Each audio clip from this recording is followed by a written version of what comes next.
All right, everyone, we're going to continue our journey, society into EMS online adventure mode. Society is collapsing all around us, and I'm getting trouble breathing just thinking about it, which means it is a great time to talk about respiratory emergencies. Okay, briefly, we're going to review anatomy, physiology, and pathophys of some common conditions you'll see in EMS.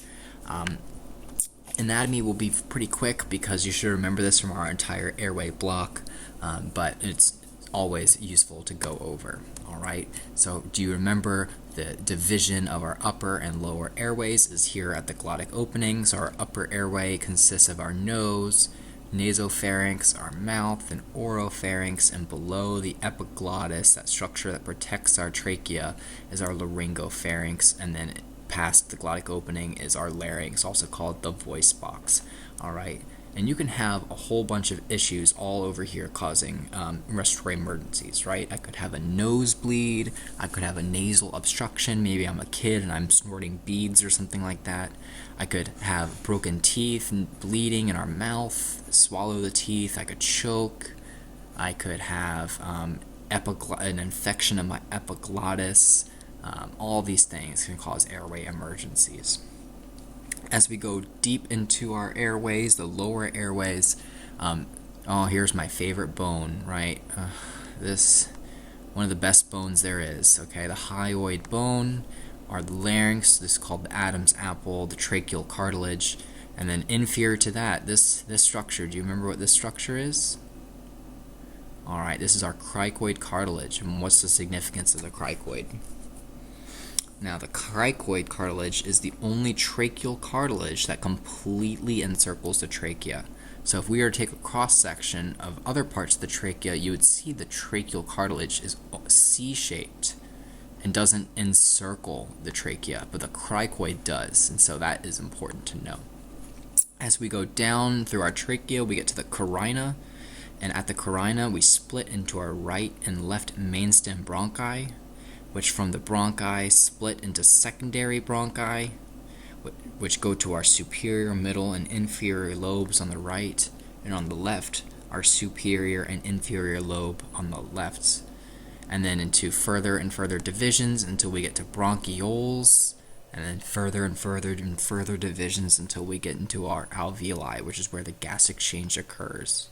All right, one other thing to note, the angle at which the left mainstem comes off of the trachea is a much more acute angle compared to the one on the right. All right, and so if you put an ET tube in too far, 9 times out of 10, you're going to right mainstem it, and you would only hear breath sounds on the right and not on the left. And so if that happens, you just pull the tube back, and you'll be seated just above the carina. You should also remember our lungs are surrounded by pleural linings. So on the lung itself is our visceral pleural lining. Against the chest wall, the inner wall of the chest, is our parietal pleura that is contiguous with the visceral pleura, and in between is a nice pleural fluid that helps lubricate this relationship. So similar to our pericardium, we had a visceral and a parietal pericardium, but in the the pleura, we don't have a fibrous layer, that extra layer that we had in the pericardium. This structure here, this gap, is called the mediastinum. This is where your heart would sit. The floor of this cavity is our diaphragm, and then the walls would be our ribs and intercostal muscles. All right. So normal breathing. So do you remember the difference between inhaling and exhaling in terms of energy usage? Spoiler alert, it's down here. All right. So we always have to use energy to inhale, because we use energy to create a negative pressure, and pressure is related to volume. And so what we do is we contract our diaphragm, make our chest wall bigger. That decreases the pressure with that increased volume. Remember Boyle's law. And that pressure difference, that negative pressure, helps make a gradient for the atmospheric air to come into our lungs. And so that process always requires energy. However, When we exhale, we relax our muscles and our chest recoils back to a smaller volume. That smaller volume increases pressure relative to the atmosphere, and air leaves our chest. However, when we're in health and not running marathons and just sitting there, that process is passive. However, if you can force yourself to passively exhale, you just would use energy to do so. And if you have increased work of breathing, you may need to expend more energy to help yourself exhale. And some disease processes require you to use energy to exhale. And you can imagine that if you're constantly working to breathe, that you could use up a lot of energy very quickly and tire out very quickly as well. Then on our gas exchange level, with the gas exchange with the atmospheric air is called external respiration, right? We take in oxygen, we scoot out CO2, and then internal respiration occurs at the level of capillaries in our tissues where we offload oxygen and pick up CO2. All right, so when we find someone breathing, which we are apt to do, we should always assess a lot of components of their breathing and determine if it's normal and healthy, all right? So for it to be normal, they should have a normal mental status. If they're not breathing normally, they may be altered. Maybe they're hypoxic or they have too much CO2. They should have an intact airway. They shouldn't be drowning in secretions or coughing up stuff. They should have a normal and regular rate and rhythm. All right, so if they're breathing irregularly, too fast, too slow, that's a problem. That chest rise and fall should be equal, right? If you see a flail segment, that could be an issue.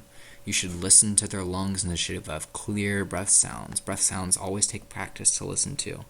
All right, so you have to accommodate to what's normal by listening to a lot of people's lungs, but listening for adventitious sounds like wheezing or rhonchi, that would be abnormal. They shouldn't be using accessory muscles. If you see retractions, grunting, nasal flaring, that would be use of more muscles to breathe, and that is a sign of distress. Their skin, they should be oxygenating well and perfusing well, and they should have a normal O2 sats on their pulse oximeter. So signs and symptoms of abnormal breathing, homegirl over here is demonstrating some.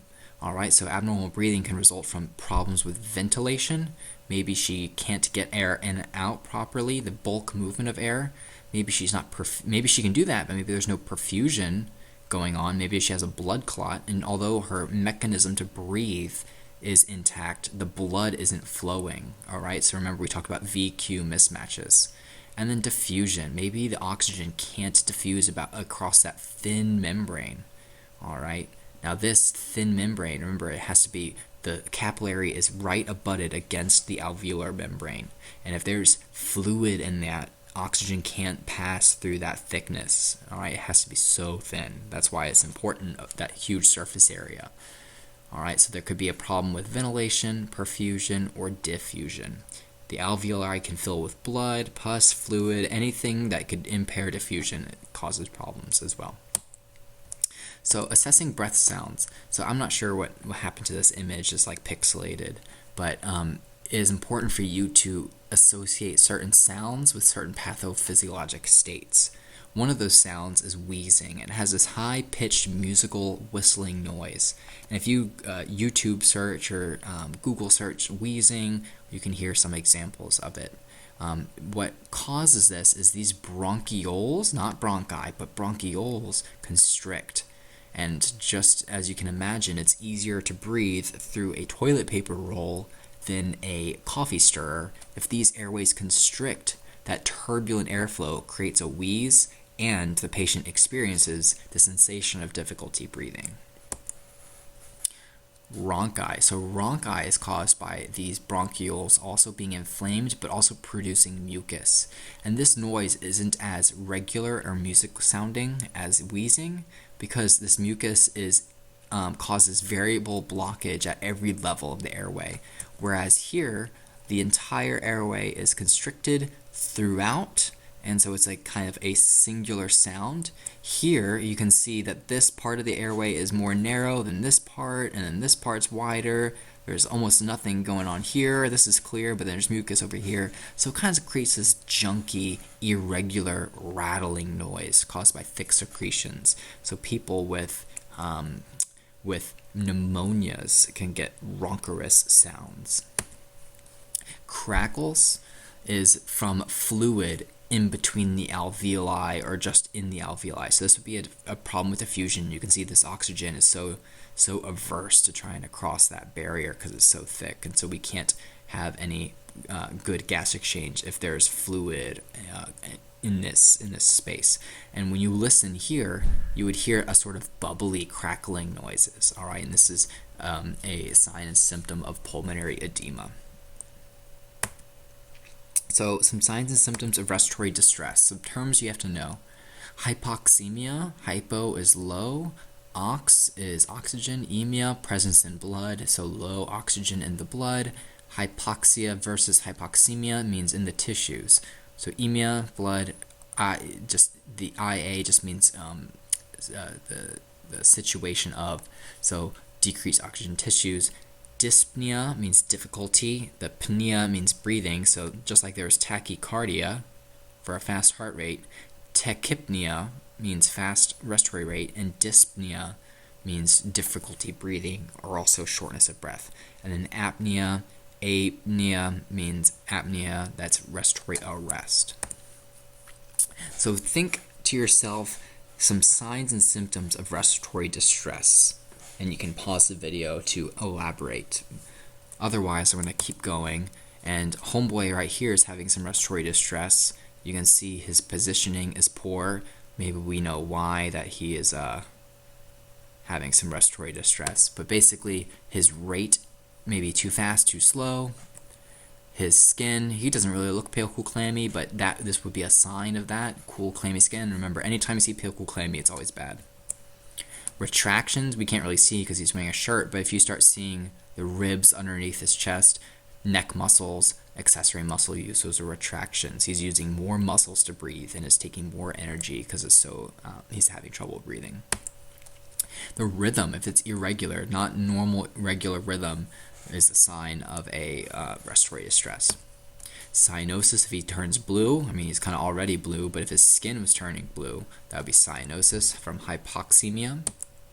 If he has increased effort, which is kind of retractions, so shallow breaths, poor volume. If he has nasal flaring, if the nostrils are flaring, which is kind of an increased effort to breathe.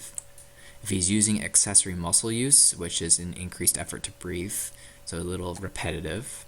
If he's tripoding, so this is to try to help increase the mechanics of his ventilation because he's trying to use mechanical advantage when he is in distress. Altered mental status, if he's hypoxic, he's not perfusing his brain, he could be altered.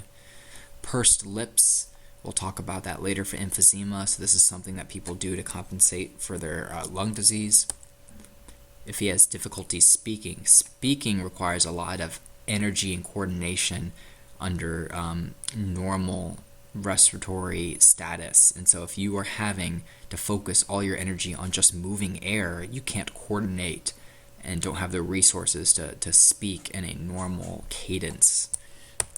And then coughing, if you're coughing crap up, maybe that's the stuff blocking your airways, so that's signs of respiratory distress. So homegirl over here, she's doing pursed lip breathing. Maybe she looks a little kind of clammy, a little bit, not too distressed. She's kind of pink too. But some causes of shortness of breath we mentioned. This sensation for patients, maybe there's a mechanic disruption in the airways, right? Have you ever gotten water splashed in the back of your throat and you had trouble breathing? That's a mechanical kind of disruption. There's all irritant receptors in your chest, and if they're stimulated, you can have a sensation of dyspnea. And then if you actually have inadequate gas exchange, those chemoreceptors sense that and give you a sensation of dyspnea. Oh my, RIP. She got the coronavirus. All right, so respiratory arrest means the sudden cessation of respiratory effort, and this can quickly lead to cardiac arrest. Remember, 3 minutes without oxygen. If you don't get enough oxygen and aren't offloading CO2, your heart will starve of oxygen that the little oxygen that's left in the blood, and then when your heart doesn't have oxygen, it will degenerate into a bad rhythm, and if it stops beating, then your whole body would stop getting good perfusion. So we can try to fix this with good oxygen delivery through ventilation and emergency oxygen supplementation. So now we're going to go through some pathophysiology of conditions that cause respiratory distress.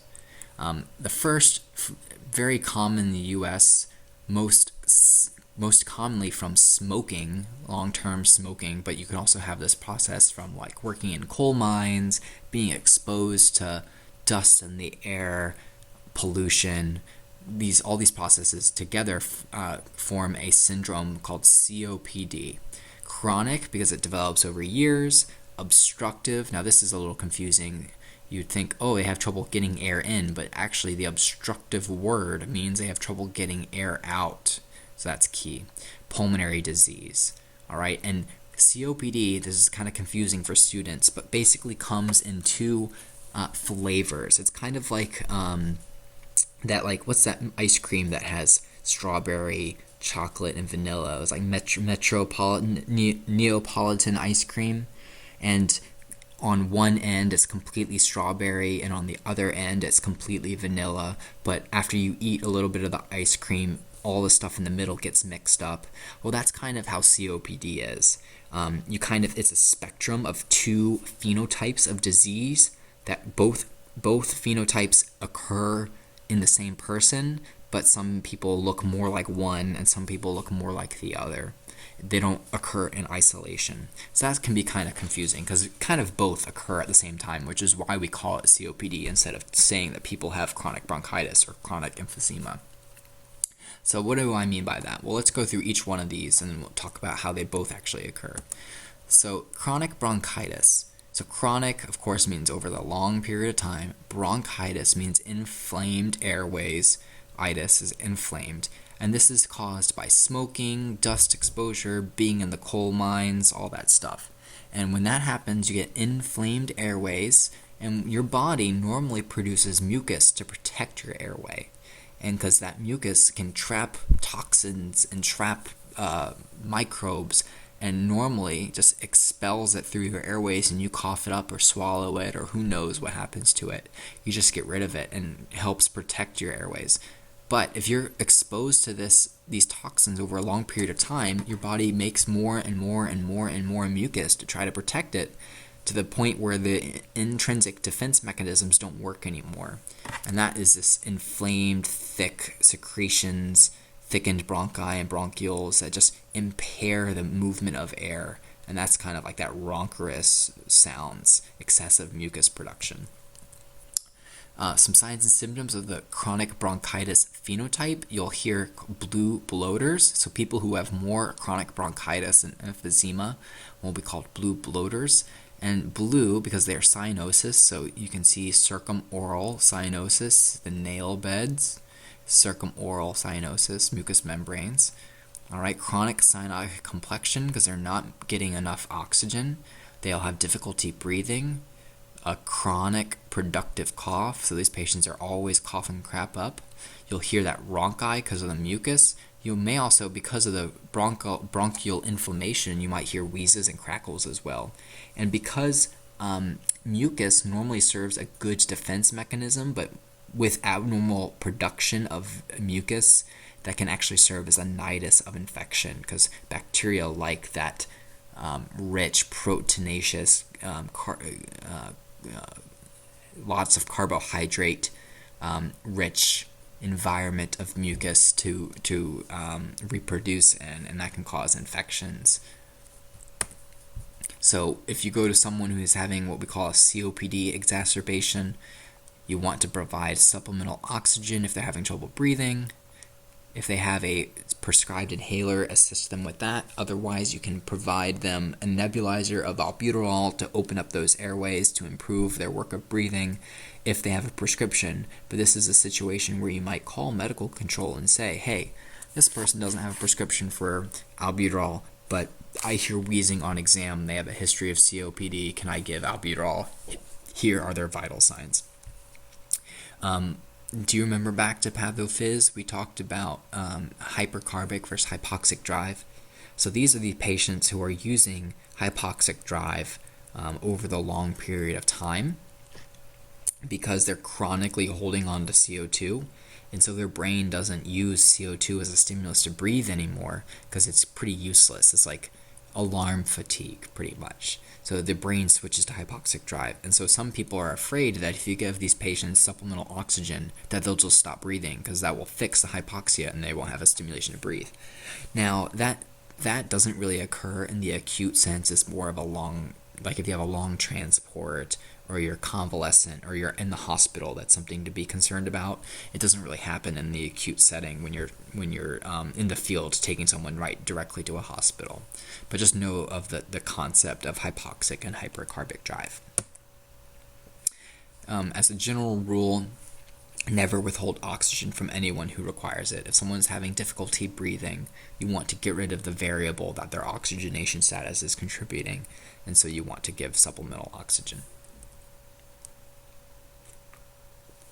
Emphysema is another phenotype of COPD, and in emphysema what happens is these alveoli require a lot of surface area to really ensure you get the adequate amount of gas exchange, but in emphysema these kind of internal septations are destroyed, and that decreases the surface area for gas exchange and causes problems with gas exchange. This is also caused by smoking. So both processes, chronic bronchitis and emphysema, are caused by smoking and dust exposure and all that stuff.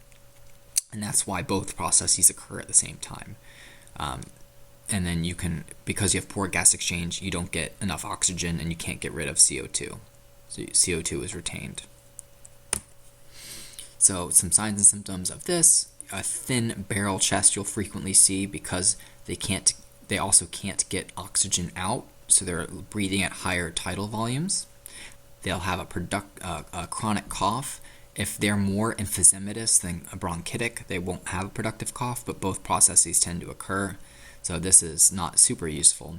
They'll have a prolonged exhalation because they have trouble getting air out, and frequently you'll see these patients purse their lips. That increases what's called positive end expiratory pressure to keep their airways open, because these airways are a lot more floppy and can collapse compared to these airways. All right, and if they collapse, that also impairs gas exchange. And so if they purse their lips, and you can do this to yourself, if you breathe out with your lips pursed, you can almost feel an internal pressure in your chest, and that keeps these airways open a little bit. And that's something that they do unconsciously, or they do that subconsciously to help them breathe. Yeah, and then that thin barrel chest, because they chronically hold on to more volume in their chest, they kind of get chest wall modifications. And you can also hear wheezing from the airway collapse and also some bronchi. These patients with more emphysema than chronic bronchitis on the spectrum of the phenotype are called pink puffers. They have that pursed lip breathing. She kind of has it, a little hard to see. Dyspnea, a pink complexion. Now, why do you think they're pink compared to the blue bloaters? Well, chronic hypoxia leads to a compensatory increase in your hemoglobin concentration, and that gives us the clinical picture that they look more pink. Tachypnea, tachycardia, they're trying to compensate from the trouble breathing. Sweaty because they're using more energy. The tripoding is just trying to make their respiratory mechanics be more beneficial for them to breathe. And then they may have chronic oxygen. All right, now just one more thing to drive this point home.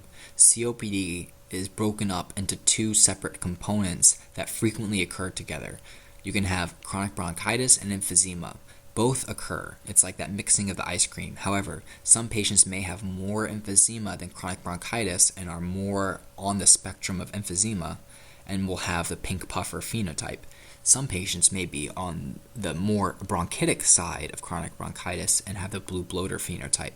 Frequently, patients have a mix of both, and so this kind of phenotypic isolation is not super clinically useful because patients who have COPD will frequently have a mix of all these symptoms and won't be one or the other. Emphysematous patients will have chronic productive cough. Chronic bronchitic patients will have pursed lip breathing as well. And so it's like academically fun to think about this complete separation of these processes, but they rarely occur in separation. But just know of the concept of the different pathophysiologic mechanisms. All right, now we're going to talk about asthma. Asthma is another obstructive pulmonary disease, but asthma is unique in that it is reversible and acute compared to chronic obstructive pulmonary disease. So if I put an A here and I said acute obstructive pulmonary disease, you could think of that as the same thing as asthma. So asthma, what occurs is acute irregular periodic attacks of bronchospasm, so the bronchi constrict, edema occurs, mucus occurs, but this is reversible. COPD is irreversible and progressive. Asthma is not necessarily like that. And so same thing, it's easier to breathe in big open airways than a constricted airway. And not only if the diameter narrows, if there's mucus and crap in those smaller airways, it's even harder to breathe. So it's harder to get air out. So that's asthma. Signs and symptoms. More frequently, you'll encounter this in your pediatric population, but adults can certainly have asthma.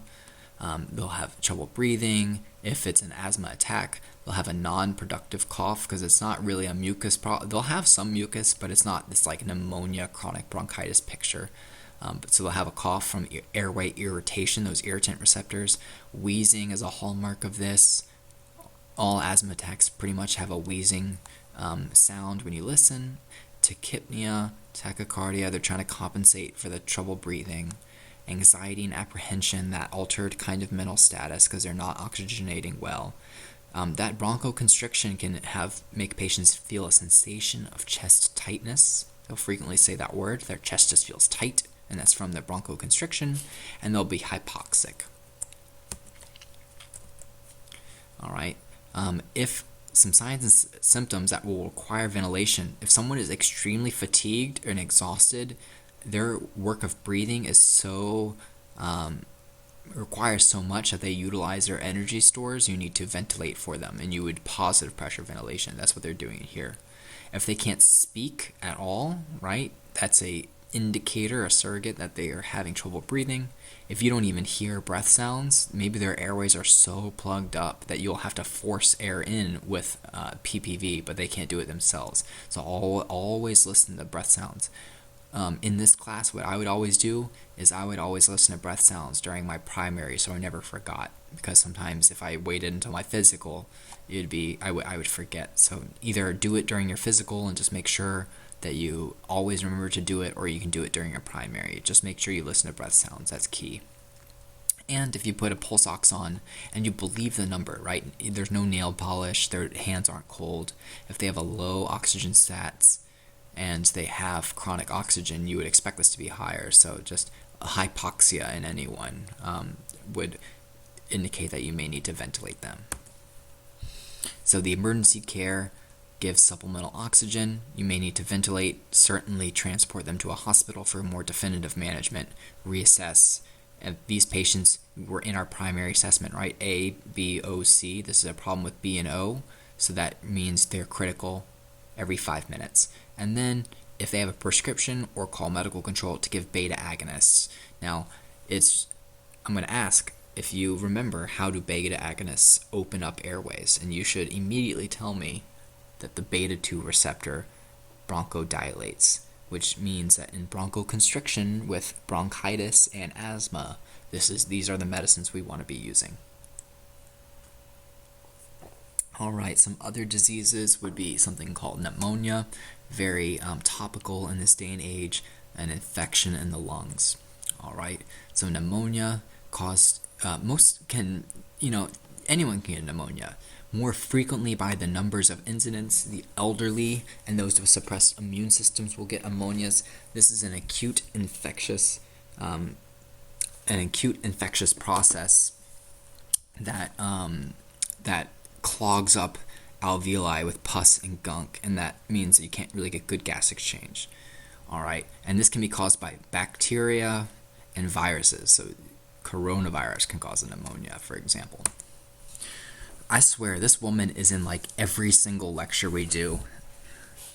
Oh my. Okay, so she doesn't look in distress. She's very smiley. But some signs and symptoms of pneumonia. Fever is high yield. Not everyone has a fever though, but fever is important. A cough that's productive, like they bring up mucus or not. Trouble breathing, altered mental status, decreased appetite, malaise. If you ever got a cold or the flu, you know these, right? You don't feel good. Emergency care for these patients, supplemental oxygen. You can consider a nebulizer for wheezes, all right? Don't give albuterol to everyone trouble breathing, only if you hear wheezes, all right? Because pneumonia, if they don't have wheezing and they just have bronchi and pus in their airways, albuterol is not going to fix that. They need to go to a hospital, get antibiotics. So if you hear wheezes, consider an MDI or a nebulizer. Some other diseases, a PE, pulmonary embolism. Now this is interesting. This is a clot in the vessels. And so you would not hear any trouble.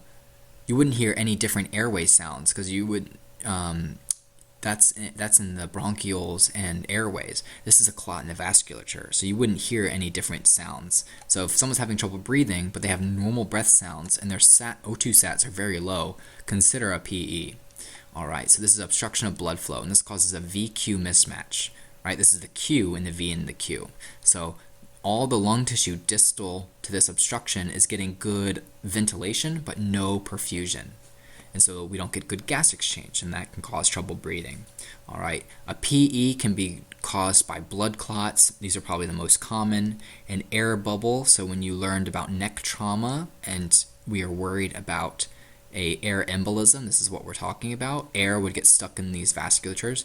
You can also have fat particles. If you break a long bone, long bones have bone marrow with fat in them, and that can get dislodged into your bloodstream and get stuck in your vasculature of your lungs. Now, the severity of pulmonary emboli depends on the location. Now, you can you might believe me if I said, hey, if I blocked this part right here, I would only affect this little section of lung. And you can believe me that this is not as bad as if I block this bad boy and all of this lung tissue is now no longer perfused. So the closer it is to the heart, the more serious it is. All right.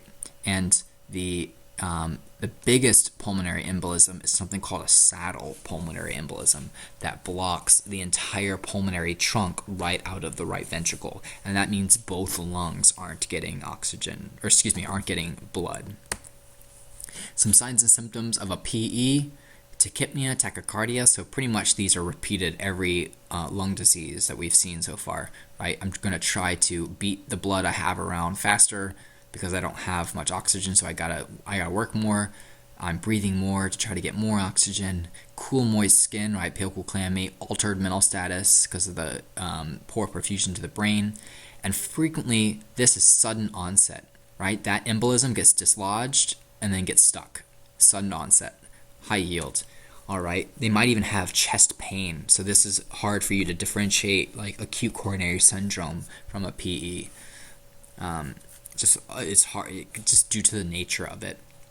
They may actually have hemoptysis, which means coughing up blood, because this blockage bursts blood vessels into the airway, and they may have that. Not all people with PEs will have that, but it's more suggestive of it. So one compare and contrast for this is if someone has chronic lung disease and it's been developing over days of them having worsening trouble breathing, it is less likely to be a PE because a PE is sudden onset. Some things to treat this, you can't fix it in the field. You can only give ventilation and oxygenation. Go to the hospital where they can get blood thinners or surgeries or anything to fix it. One other high yield, this is clinically high yield. It probably won't be on your test specifically, but it is always good to know. Some people are at an increased risk for PEs. Those are patients who are bedridden, because if they're bedridden, their blood in their legs is less, is moving around less and is more prone to clots. and so they can produce what's called DVTs, a deep vein thrombosis. So patients who are bedridden after surgery, for example, elderly patients have more problems clotting. Women on birth control, especially women who are on birth control who smoke, have a higher risk of clotting, and if they have more clot risk, that means they are more likely to throw a PE. All right, so how that might, and then people who are like stationary for long periods of time, from, for example, post-surgical patients, if they're in a rehab and they're not moving around and exercising and they're just kind of laying in bed. So how you might see this on a test is someone who just got off a plane ride from China, for example. It's not coronavirus, but they just got off a plane ride, and as soon as they got off walking off the plane, they had sudden onset breathing. Well, maybe they developed a clot on the flight because it's hours long, and then when they started walking, if it dislodged that DVT and it lodged into their lungs.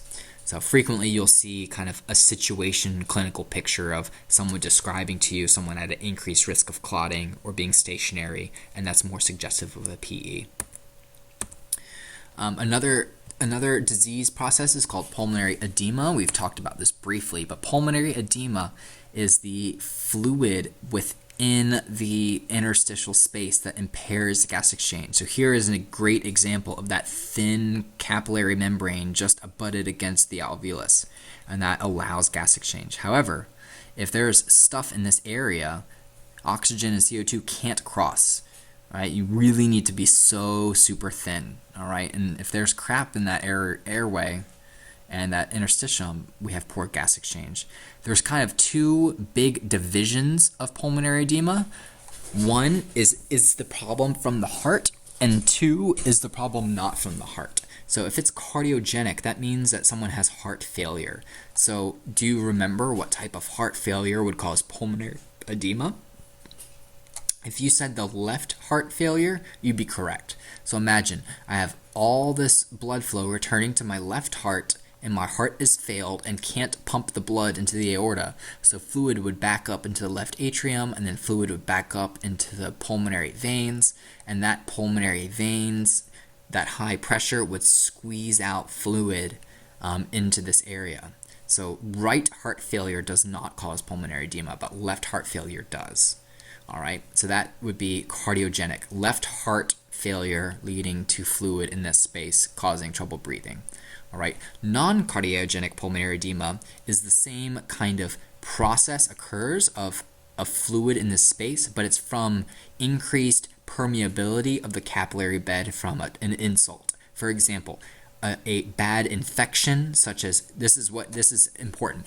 People with coronavirus are dying from something called ARDS, acute respiratory distress syndrome, and the virus is causing, that bad infection is causing an insult, and this can happen with flu, it can happen with a normal pneumonia, like it says down there.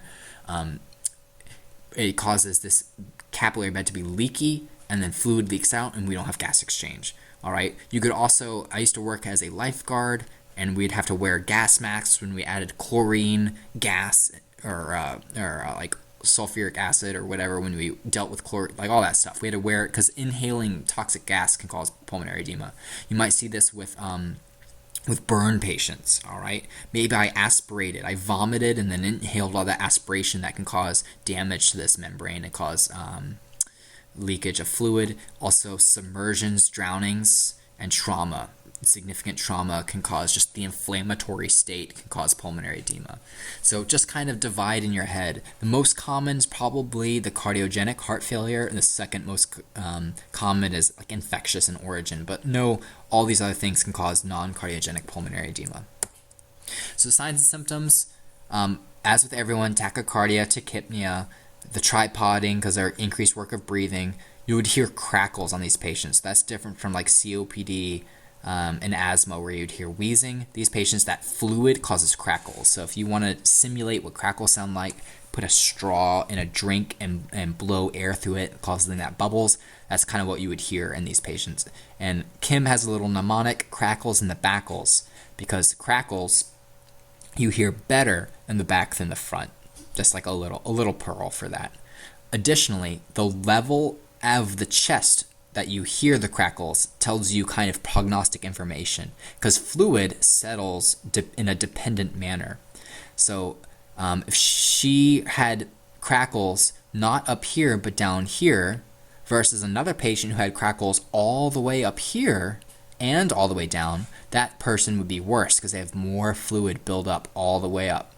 And that's why patients with heart failure frequently sitting up, so that they put the fluid all the way down, instead of if they lay down, imagine her laying on her back, that same amount of fluid would settle along her back and impair gas exchange even more. So these patients with heart failure frequently sleep sitting up.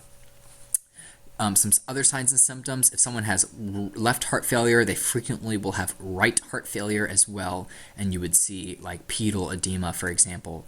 And then anytime, just burn this into your brain, anytime you hear the words pink frothy sputum, pulmonary edema immediately. All right, so if they are coughing up pink frothy sputum, it's pulmonary edema. All right, to treat these patients, you frequently have to do positive pressure ventilation. That positive pressure can counteract that high pressure in that interstitial space and hopefully push fluid back in to the vasculature. You can also consider nitro. So remember, nitro is used for chest pain and pulmonary edema in North Carolina. So you can do it ×3, Q 5 minutes, 0.4 sublingual. And do you remember the contraindications? Heart rate under 50 and over 100, systolic under 90 or 100 depending where you read, ED drugs, head trauma. All right, so you can give a max of 3 dose if they have a prescription. However, you can always call medical control and say, this patient doesn't have prescription, but I'm worried about pulmonary edema because of this, this, and this. Their vital signs are this, this, and this. Can I give nitro? All right. Ventilation can help improve the patient's status. Oh, this is a good one. I like this. A pneumothorax. So let's break this down. Pneumo means air. Thorax means chest. All right. And so you remember this from trauma, most likely, right? So homeboy right here, he had something happened into his lung tissue, and air is leaking out of the airways into the chest cavity, and that's called a pneumothorax. All right. Sometimes people it's called a bleb. It's like an abnormal grouping of tissue of alveoli that are weak, and it can rupture and lead to air in the chest. So that goes in between your visceral and parietal lining. So here would be your visceral pleura. Here's your parietal. Air sneaks up into there and impairs the ventilatory movements of the lung. It can be very painful. Burn this into your brain. Although other populations get a spontaneous pneumothorax, classically is tall, thin males. So tall because the lung tissue is stretched a little bit, and thin because they don't have a lot of protective sub-Q or whatever kind of protection, and they just are more likely to have a spontaneous pneumothorax. And a change in pressure, so maybe they got hit in the chest by a baseball bat, or in a car accident, or maybe they went hiking, who knows, but that can precipitate the collapse. All right, and this can be progressive, where it keeps going and going and going and going until it is intervened. Signs and symptoms, as with everyone: tachypnea, diaphoresis. Here's another one: sudden onset shortness of breath. However, compared to a pulmonary embolism, these patients would have decreased breath sounds on that side. So that's high yield. A PE would have normal breath sounds because it's a vascular problem. So the actual air movement is not affected. Here, we are now collapsing lung tissue. And so now, because we're collapsing lung tissue, we are having decreased breath sounds on that side. And so that's high yield to understand. All right, and what you also might see is subcutaneous emphysema. Now, what does that mean?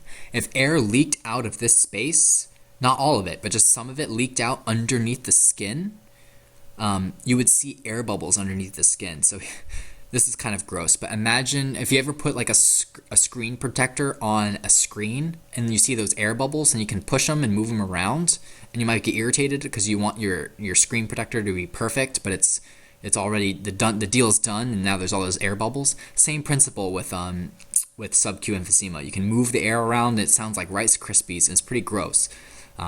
But that's called sub-Q emphysema, and that means air is not in the airways, it's actually in the tissue itself. Treatment for this, you need to go to a hospital where they need to get more definitive surgical management. So there's not much you can do. You can support their oxygenation status. You may need to provide ventilations if they have trouble breathing, but you can call ALS and they can do an emergent needle decompression where they stick a needle in this chest wall and that allows for air to escape and allows for lung expansion. Now you remember for trauma, if it was a traumatic pneumothorax and there was a hole, a sucking chest wound, you could do a 3-sided occlusive and help reinflate that lung. Well, if it's spontaneous, there's no trauma to the chest wall. The problem is internal to the lung tissue, so you can't really fix that. But ALS can do a needle decompression where they make a traumatic hole and then air can escape. Also, always monitor, these are critical patients, signs for attention. Do you remember the signs and symptoms for attention? Attention would have JVD, tracheal deviation if it's bad enough, right? Because if all this air started impairing, and then hypotension, if all this air started impairing, causing shock, impaired preload and blood return, and decreased air output, that would push the trachea aside, away from the pneumothorax and decreased blood pressure, and you would also see JVD from fluid back up on the right side of the heart. All right, another thing to talk about is hyperventilation syndrome. This just means breathing too fast. Now, why do you think this is causing a problem? Well, remember CO2 is a major determinant of your acid-base status, how it makes bicarb and acid. And so if you hyperventilate, you breathe off CO2, you can make yourself have too little acid. That's called alkalotic, all right? And this patient, if they blow off too much CO2 by hyperventilating, that could cause problems such as anxiety, all right? However, maybe that person is hyperventilating because of anxiety. So it's kind of like a circle. They're like a vicious cycle. All right, maybe they're having a panic attack, they're hyperventilating, then they start getting sensations of pins and needles in their arms and legs and around their mouth, and that makes them get worse anxiety, and so they start breathing faster. All right, so what's really important, the signs and symptoms for this? Anxiety, nervousness, a sensation of shortness of breath. They might describe chest tightness. This is a little unique, that numbness and tingling around the mouth, hands, and feet.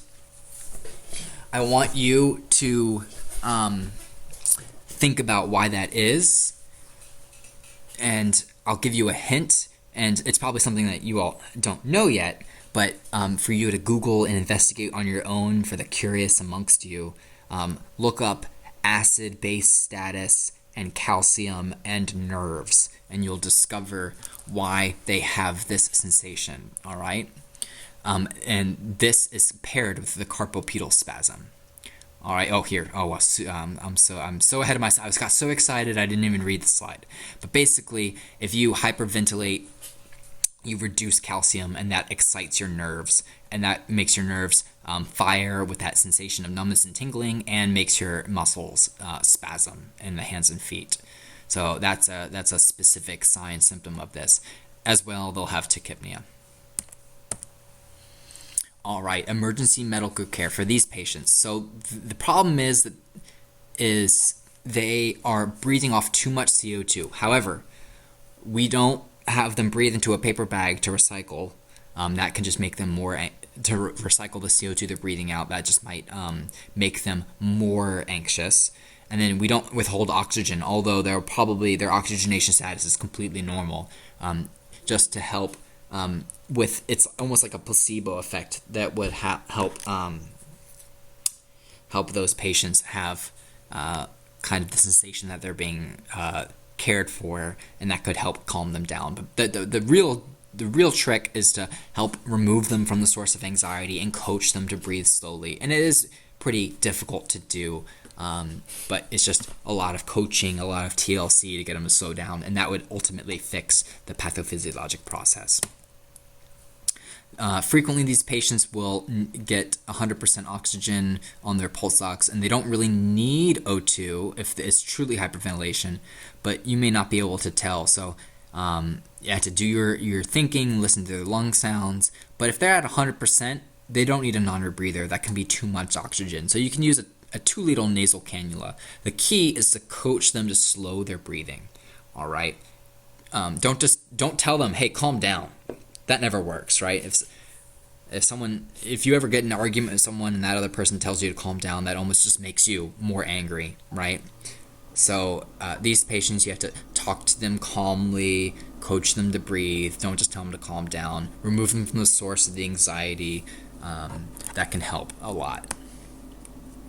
All right, we're going to keep going.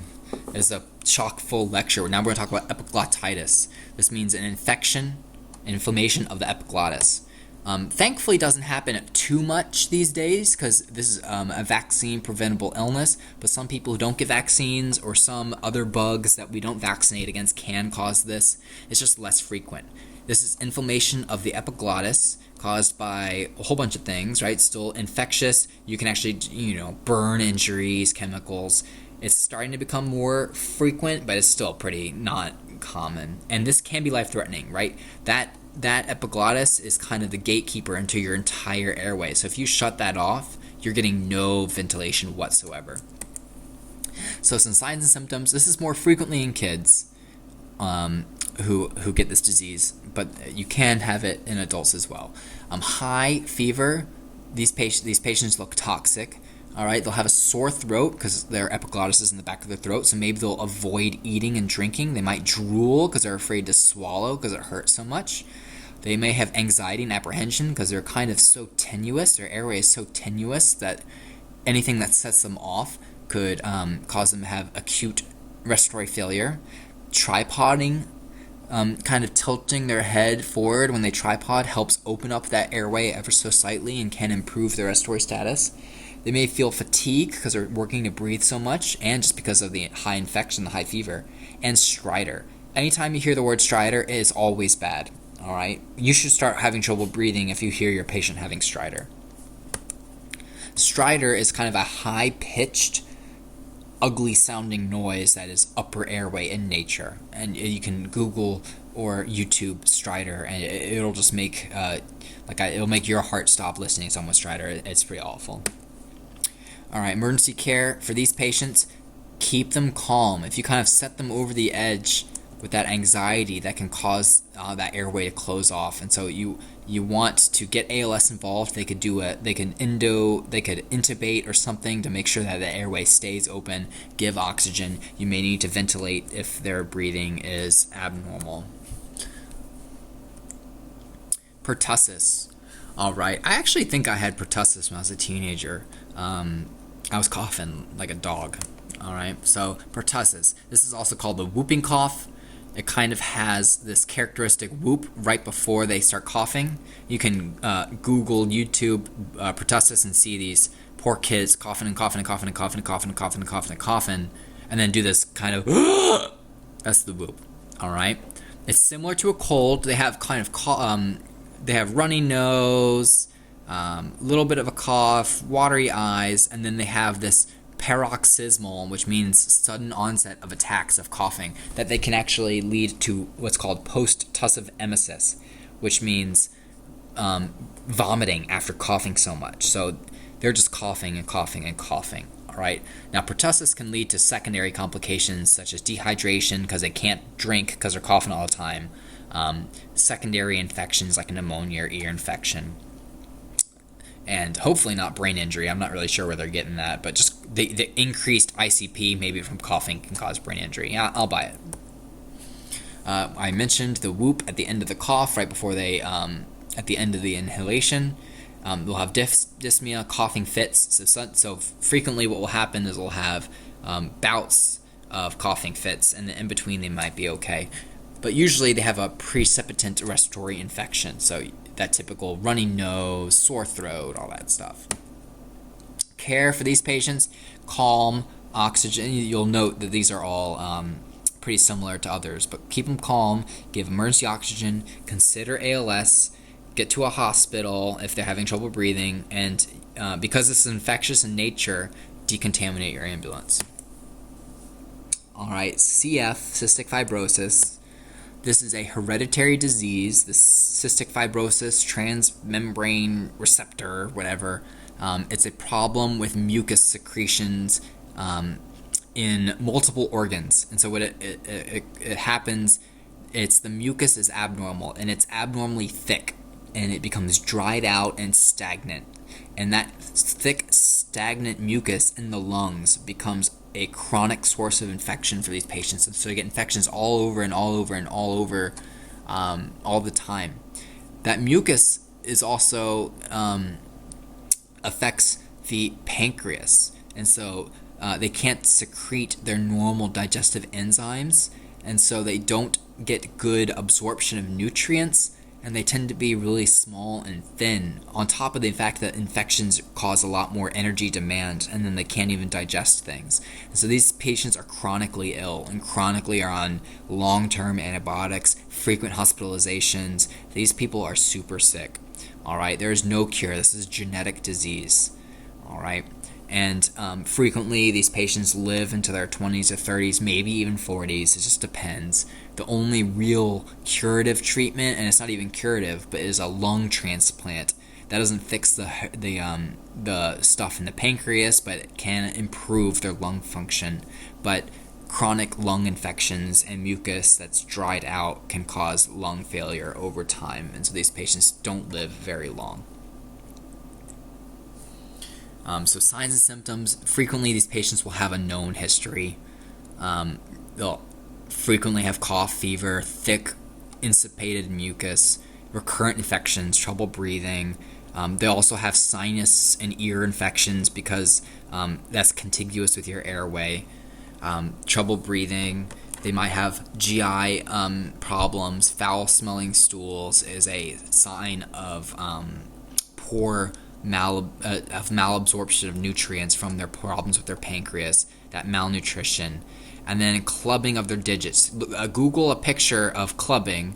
You'll find people partying, but do clubbing of digits, and you'll see kind of the nail beds are kind of bulbous, and it's just a weird sort of like finding that I don't think we completely understand. But chronic lung disease, people with COPD can get it too, but CF patients will have that kind of finding. It's kind of unique. So just kind of look at people's fingers when you're assessing cyanosis. Dehydration, abdominal pain. For care for these patients, give oxygen. Consider a neb if it is a saline, not albuterol, but a saline neb if it's in your protocol. You can also consider albuterol. These patients frequently will have prescriptions for albuterol if you hear wheezing. All right, consider ALS for more advanced airway management, and position of comfort to help improve their respiratory status. All right, poisonous exposures. Any inhalation, a gas, any toxin is a poisonous exposure. So this looks like NYC, maybe this is 9/11 or something like that. So all that industrial dust and building and glass and fires, inhaling that can cause just a wide range of pulmonary disease manifestations.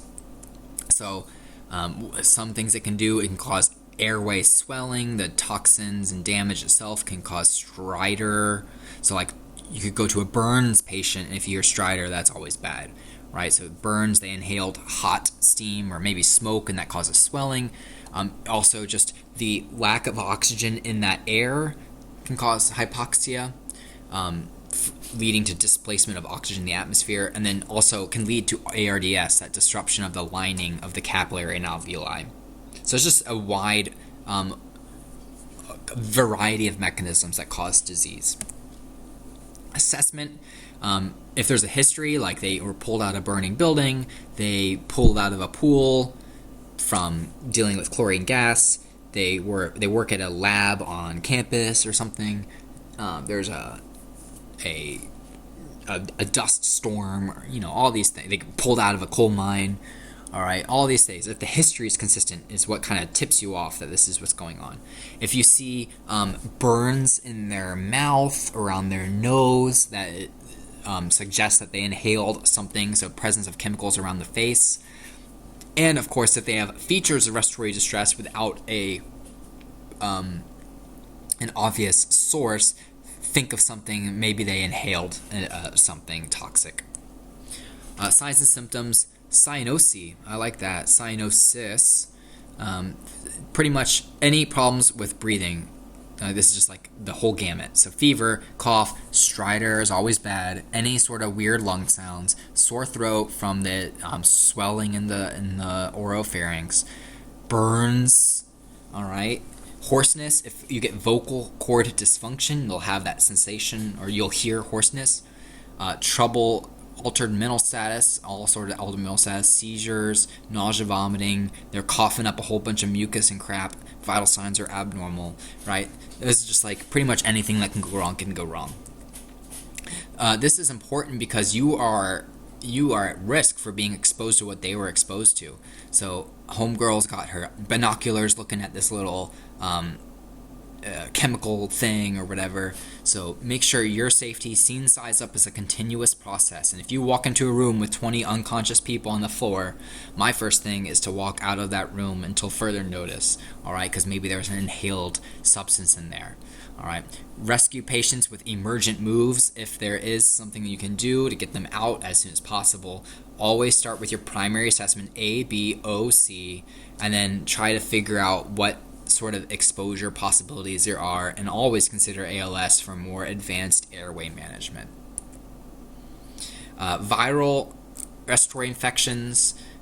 This is certainly not coronavirus. That's more serious. This is just kind of more mild things. Common to everyone. You've had viral URIs before. All right. Many viruses kind of have their own names. Like there's the common cold, the flu virus. Hopefully you get your flu vaccine every year. Bronchiolitis is just an infection that occurs in babies. This baby looks very happy to be having bronchiolitis, but it's supposed to simulate bronchiolitis. It's just an infection in little babies. It's just all sorts of viral sort of infections, and it can progress to more serious. Some signs and symptoms, right? Think of when you had a common cold, right? You were congested, sore throat, maybe you were coughing a little bit. You probably weren't struggling to breathe, but you probably couldn't run a marathon. I mean, I can't run a marathon right now, but had I normally been able to run a marathon and I get a cold, then I wouldn't be able to run a marathon. Fever, poor feeding.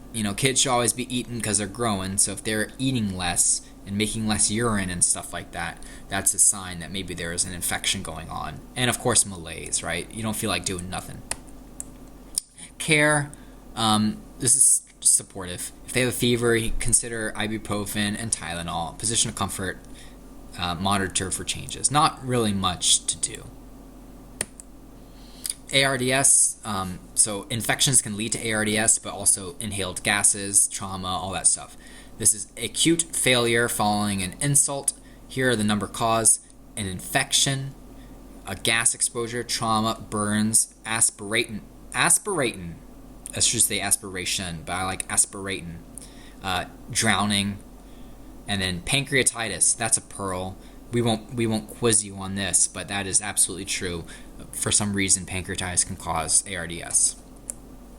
So the pathophys, the membrane of the capillary and alveolus is disrupted, fluid leaks out. All right, so remember, ARDS is non-cardiogenic pulmonary edema. So if it's from the heart in origin, that's cardiogenic pulmonary edema. This is non-cardiogenic pulmonary edema. Fluid leaks, oxygen can't diffuse. All right, that results in hypoxemia, and that increased interstitial fluid decreases compliance. Now, take a minute to remind yourself, what does compliance mean? So compliance is a relationship of pressure and volume. All right, things that are very compliant change their volume with very little changes in pressure.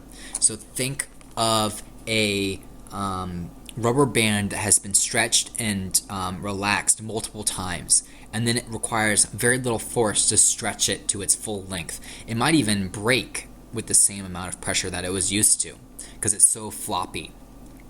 All right, think of like a garbage bag, for example. It's so floppy. Then the opposite end, something that is poorly compliant, is very stiff.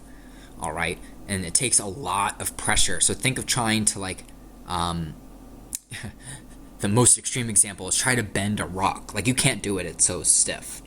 All right. So the same thing. Your lungs have an intrinsic compliance value.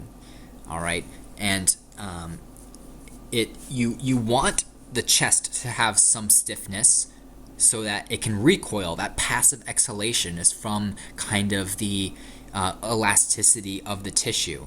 However, too much stiffness, such as fluid, can lead to poor compliance, and so it's harder to move the chest and the lungs to inhale, for example. And so that's another reason why these patients have an increased work of breathing, because of the poor compliance. Briefly, we'll review MDIs and NEBs. All right, so an inhaler is a single puff. You should have a spacer with these. Frequently, it's just albuterol, but basically with a nebulizer, which we will review how to fix, and a inhaler, it'll be albuterol, and that medicine should be deposited at the site of bronchoconstriction to bronchodilate, right? Beta 2 agonist. Another thing you'll frequently see, this is the brand name, a medicine called ipratropium. All right, so if we look on here, Atrovent ipratropium bromide, hard to see, but not only, this is a little confusing, but not only are there adrenergic receptors in the lung tissue, specifically beta 2, so that if I put a beta 2 agonist on that receptor, I enhance the activity at the receptor. So albuterol is a beta 2 agonist. It acts on the receptor and it dilates the airways. And it's a fight or flight response. If I'm running from a bear, I want to dilate my airways. Now, that's the sympathetic nervous system. Do you remember the other nervous system? The other nervous system is the parasympathetic nervous system. If I'm resting and digesting, I want my airways to be smaller than normal, because it is a risk. I'm always exposed to pathogens in the air, especially now. I really want my airways to be small if I don't need to run from any bears. And rest and digest, I can produce a little bit more mucus so that I can capture anything. All right, so if I need to run from a bear, I don't want any mucus. I want my airways wide open because I'm running from the bear. But if I'm resting and digesting, I want my normal diameters of my airway maybe smaller, and then I also want mucus production. Well, ipratropium, so those receptors for parasympathetic are called muscarinic, muscarinic. I think I spelled that right, muscarinic. Ipratropium is a muscarinic antagonist, which means it blocks those receptors. So it has the same effect as albuterol, for example. So if I agonize, if I promote the sympathetic nervous system and then I block the parasympathetic nervous system, I have a more robust sympathetic nervous system response. So ipratropium is a frequent medicine you'll see in patients with COPD to block their parasympathetic nervous system and make the airways bigger and to decrease the mucus. All right, now just kind of ruminate on all that, if you will. Advair is a frequent medicine that people with COPD or asthma take chronically, that you can see here. So if we use our health literacy, we're trying to interpret what this is. I see Advair. Now that Advair is the brand name, but here is the drug name, fluticasone. All right, so I want you to practice. Type fluticasone in Google and try to figure out what it is, and then pause the video and then come back when you're done. All right, I'm going to keep going. So fluticasone is a steroid. All right, so fluticasone is a steroid that kind of decreases inflammation. So people with asthma have chronic inflammation and COPD have chronic inflammation. So if I do a daily steroid inhaled substance, I can decrease inflammation. So we don't use this in the emergency because steroids take a long time to work. But that is a example of kind of, hey, I don't know what this medicine is. Let me figure it out and try to piece together why they're taking it. So fluticasone is a is a steroid for the airways. You may have heard of fluticasone before. Flonase is fluticasone, and then there's also another drug in this. It's a combo, salmeterol. That's a long-acting albuterol. So albuterol is a very short-acting medicine, right? People take an emergency inhaler when they're having trouble breathing. But if I'm doing something daily, I want a long-acting albuterol, and that's salmeterol. So you do not need to know this. This is particularly low yield, but there are so many inhalers out there that it's just almost impossible to know, and they're always coming out with new combinations of things. But we talked about ipratropium, albuterol. I've never even heard of bitalolol mesylate. I've never heard of that. Salmeterol, we talked about, that's a long-acting. Montelukast, Singulair, so maybe you know people who are on Singulair, or maybe you yourself on. This is a specific medicine that attacks white blood cells pretty much, and so this is good for asthma, people who have chronic inflammation in those airways, that can help that. Now this is fun. Those of you who know organic chemistry, tell me a little bit about this. All right, albuterol, but levalbuterol. So this is an enantiomer of albuterol. Albuterol is racemic. It has both R and S. Levalbuterol is only, I guess it's the S because of the L left. I could be wrong. But levalbuterol is an enantiomer of albuterol, a specific one, and it is more potent by itself. Racemic albuterol is not as effective. So that's just fun to know. Low yield. We'll briefly talk about CPAP, continuous positive airway pressure. This is something you all can do, all right? As EMT basics. When I took this class, I wasn't allowed to do this, and it's just the state has improved access to different providers to be able to do this life-saving skill. All right, so that's fun. Clinical indications. So if someone has edema, pulmonary edema, pneumonia, asthma, COPD. Basically, this is continuous positive airway pressure. So when you squeeze a BVM, you're doing intermittent positive airway pressure. Continuous is always putting positive pressure in those airways to kind of pop them open. And so if I have edema, I can force air, or I can force some of that fluid back into the vasculature. If I have trouble getting air in and out, I can do positive airway pressure. If some of my airways are filled with junk, I want to keep them open. All right, so these are good indications for CPAP. Now, this is a very uncomfortable intervention. Imagine what we say is if you go on the interstate, not if you're driving, but if you're in the passenger seat going hopefully 70 miles an hour on the interstate, roll down the window, stick your head out, and try to breathe in and out against the rush of air. That is kind of what this feels like. And so it is kind of uncomfortable. So these patients have to have a normal mental status to follow commands. If they are altered, they won't be able to cooperate with this. If they have a weird face problem that prevents this mask from sealing, you have to have a 100% seal on this face, just like if you were to BVM them. So if they have a nose fracture or their jaw is broken, and that prevents you to seal, you can't use it. Also, if they vomit or have excessive secretions, you're just going to shove that stuff back into their lungs, and you don't want to aspirate vomit. And so if they're vomiting, do not put this on them. We will go over this in one of our conferences, but basically this is like an octopus bane mask. It goes behind their head, sticks to their head, and you hook this up to the oxygen tank, and you can set your pressure up here, and there's protocols for what pressure to set it on. Let's watch now.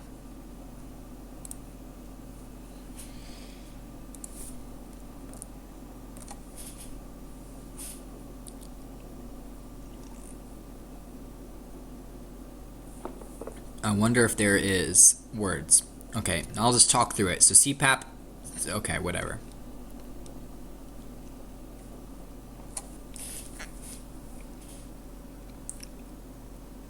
Those are the components.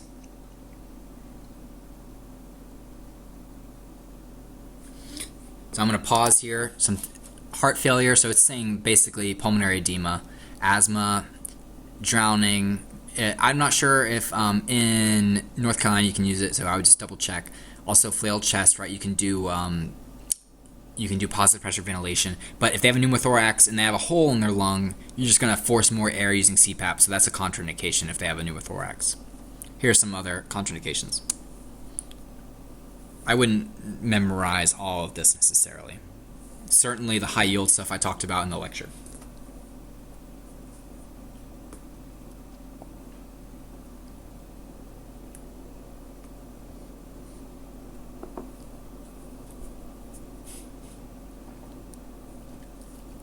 So PEEP is positive inexpiratory pressure. So when I mentioned people pursed lip breathing creates internal PEEP. So it's just kind of the residual positive pressure in the lungs at the end of expiration. So this does it continuously throughout inspiration and exhalation. And this is the most irritating thing. The pressure, so you're not used to pressure as millimeters of mercury. However, here we use centimeters of water. It's not a one-to-one conversion, but for some reason respiratory therapists really like water and like centimeters more than like millimeters and like mercury. But basically, depending on what PEEP value you want, which depends on your protocol, you would hook up that. And that is usually written on the device itself, so you don't need to memorize that.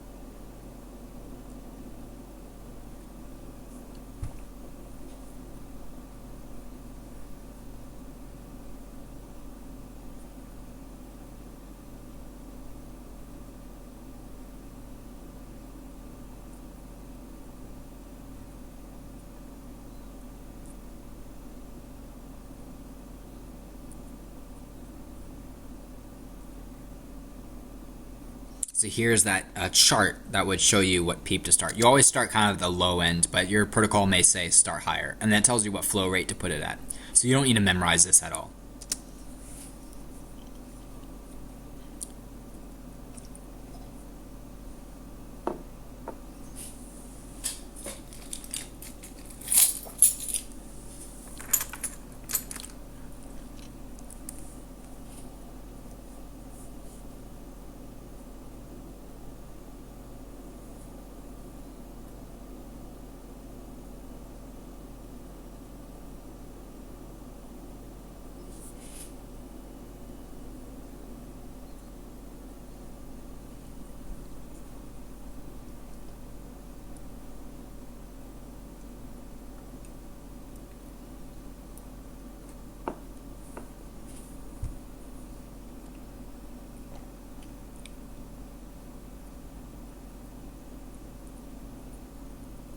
You can also hook up a neb in line with this, so it shows you.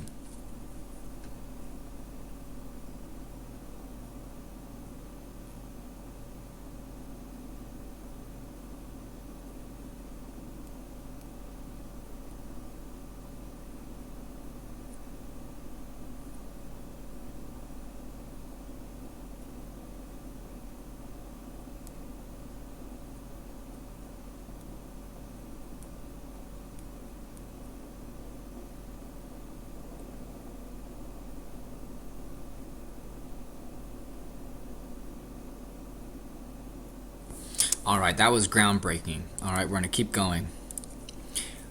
So we'll briefly talk about some differences between PEDS and JARS.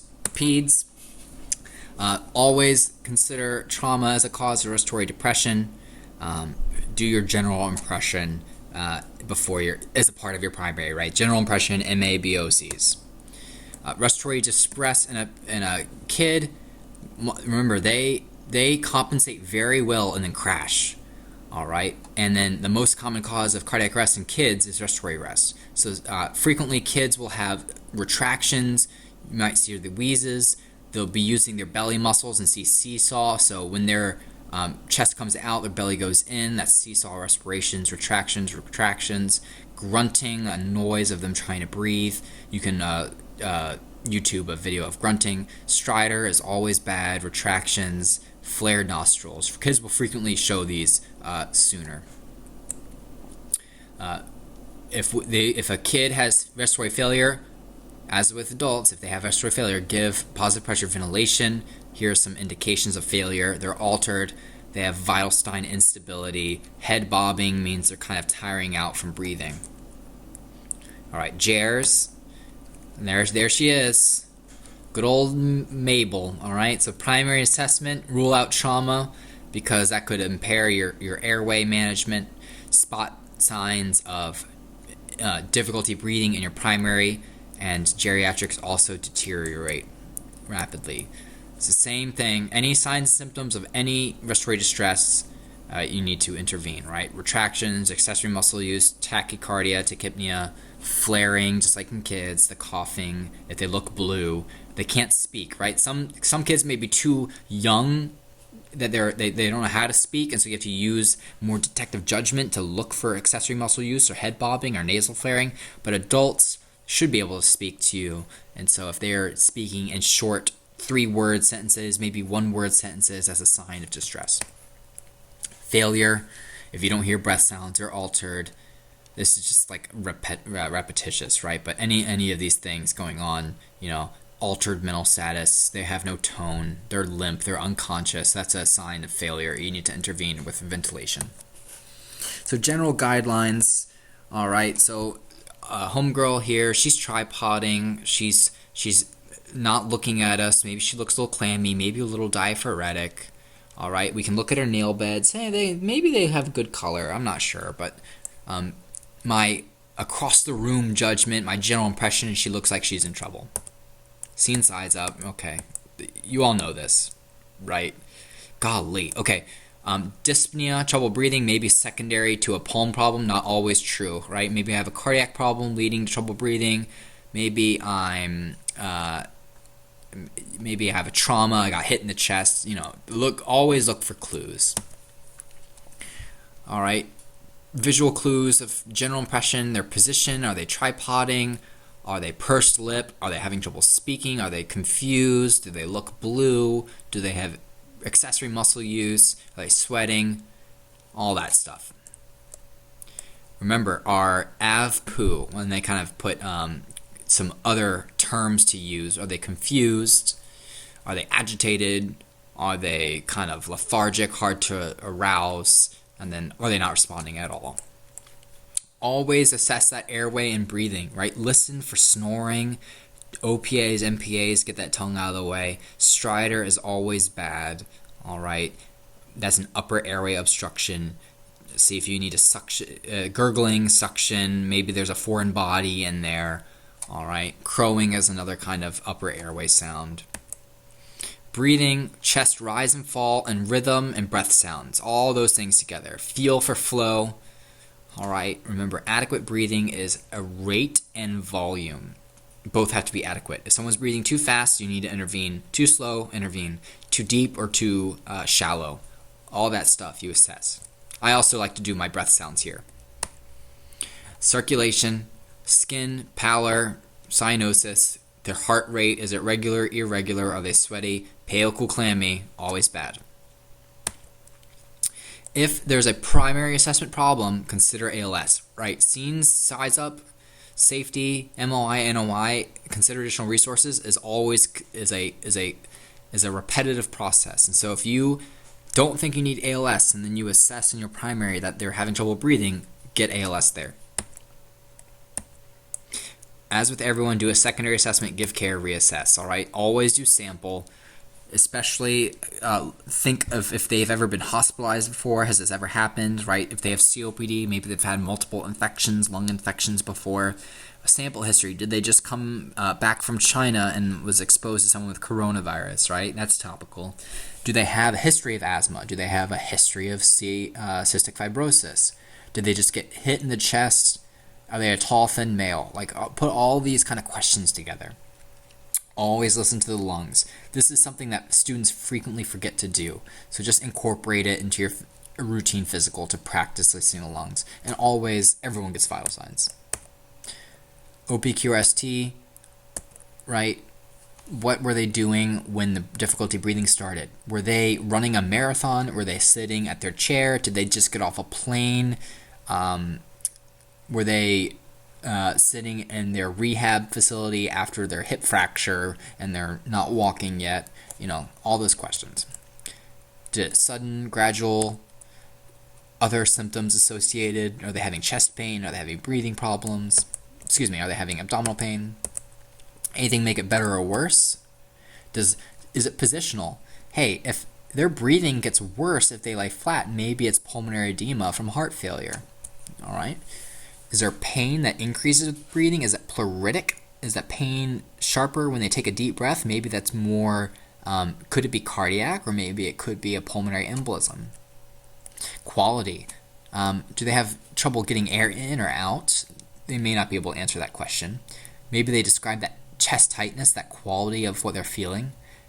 Frequently, they may not have this, but always ask if they have pain. Don't ask, does their difficulty breathing radiate? That doesn't make any sense. But if they actually have a chest pain with their breathing, say it doesn't move anywhere.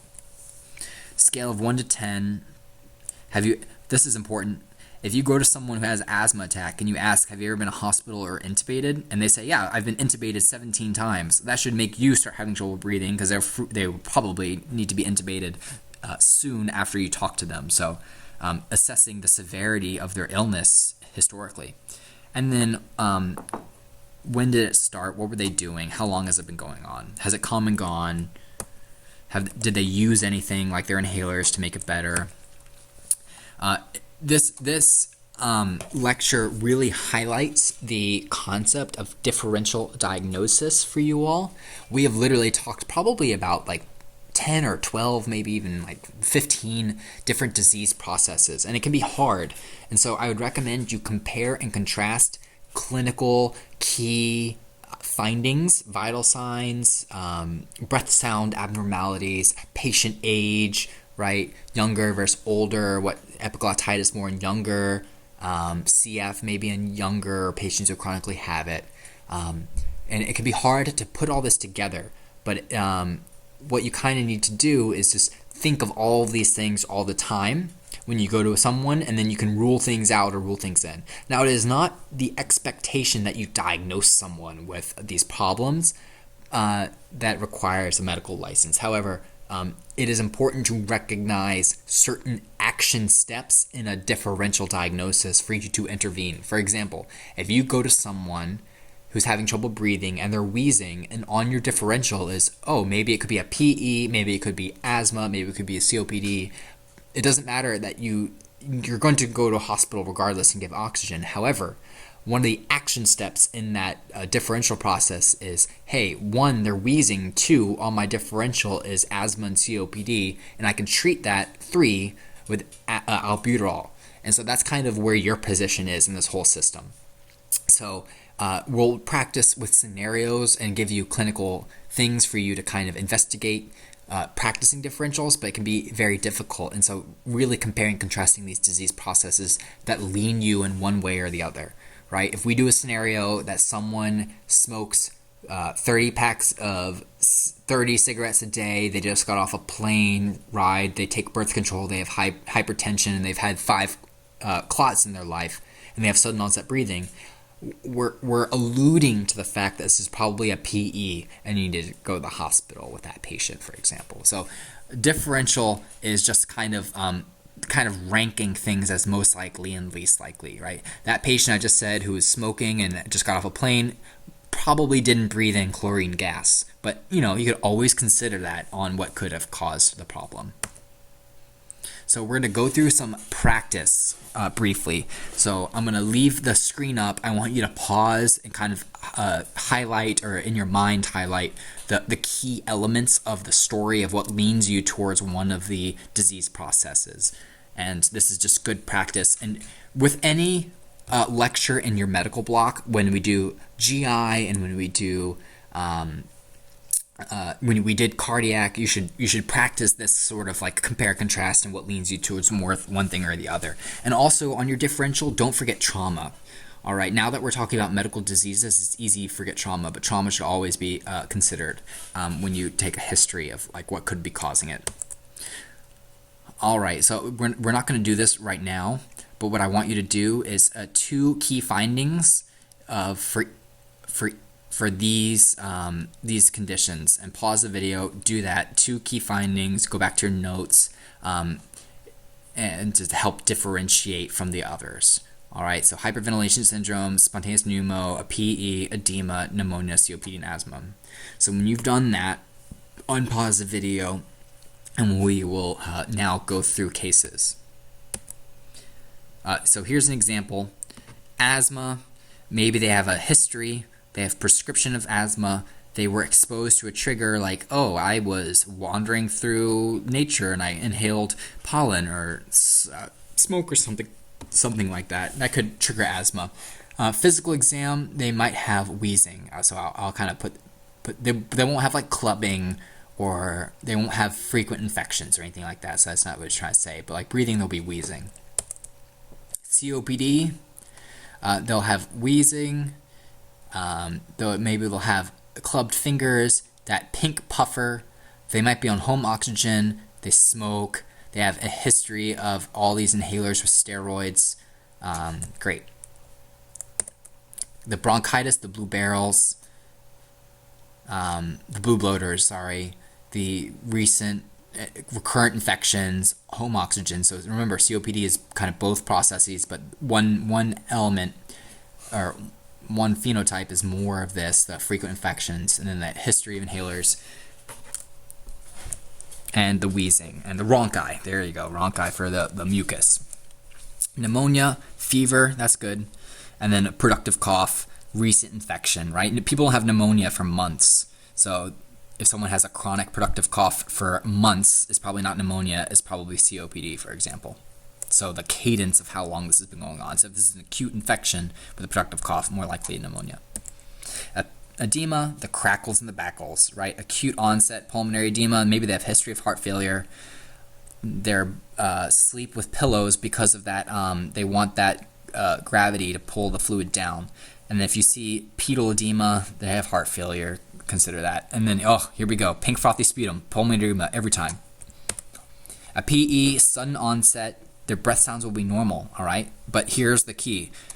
Because they're not perfusing, they have a VQ mismatch, their SATs will be low. So you'll be like, oh, your breathing is normal, but your breath sounds are normal, but your tachypnic, tachycardic, and your oxygen's low. Think PE for that.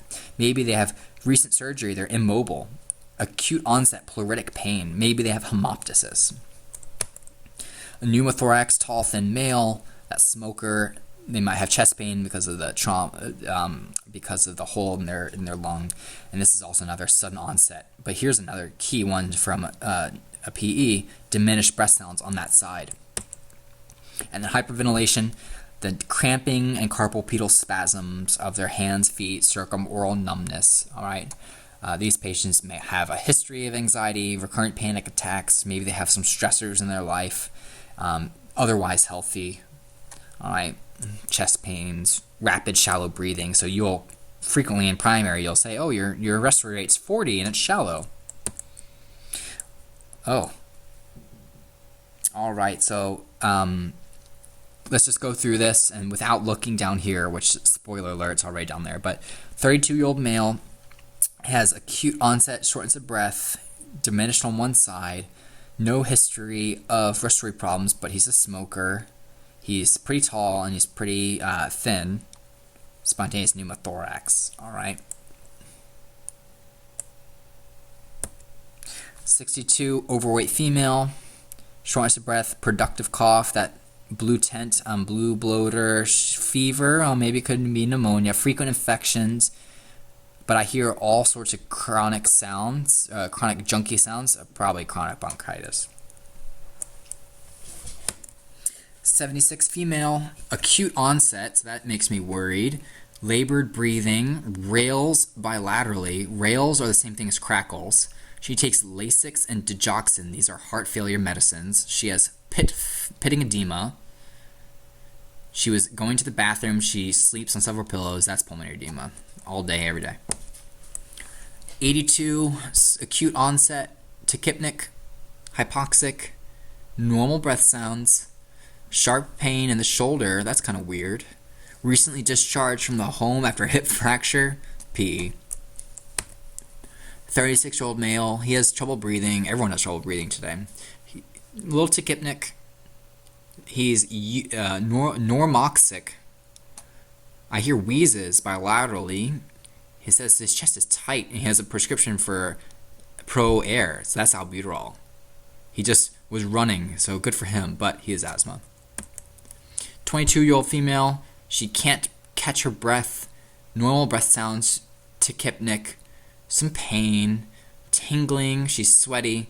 Hyperventilation. 78. Difficulty breathing. Very fatigued in the last couple days. Not eating. Low-grade fever. Rhonchi. Bilateral. Diminished sounds. Pneumonia. 54. Pursed lip breathing. He's a pink puffer. Emphysema. All right. I'll see you all later.